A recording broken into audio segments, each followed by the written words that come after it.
का सन्नाटा छाया हुआ था, गलियां खाली और दुकानें बंद। मगर एक दुकान, सोने की बड़ी दुकान, आज किसी की नजरों में आ चुकी थी। और वही लम्हा था जब चाचा चक्कर अपने नापाक इरादों के साथ अंधेरे का फायदा उठाते हुए दुकान में घुस आया। बड़े बड़े मोटे ताले उसके सामने एक मजाक थे। कुछ ही देर में अलमारियां खाली और चाचा चक्कर गायब। और एक जैद तो सूरज निकला, दुकानदार की चीखें बुलंद हुई, चोरी हो गई, सब कुछ ले गए। पुलिस स्टेशन का रुख किया गया और फिर आया वो नाम, इंस्पेक्टर अहमद। साफ सुथरा यूनिफॉर्म, आंखों में अज़्म, चेहरे पर सुकून, मगर अंदर छुपी हुई बेपनाह तेजी। जैसे ही केस सुना वो हरकत में आ गया।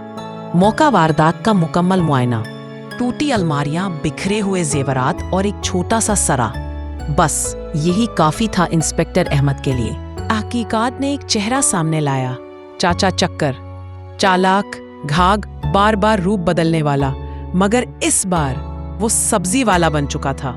बाजार में आलू ले लो, टमाटर ले लो की आवाजों में छुपा एक मुजरिम।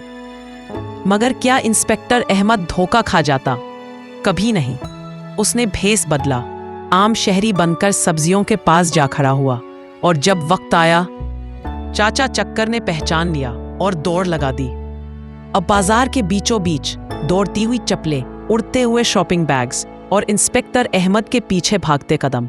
चाचा चक्कर कभी दाएं कभी बाएं छतों पर एक छलांग दौड़ लेता है, मगर अहमद हर वार का जवाब देने वाला।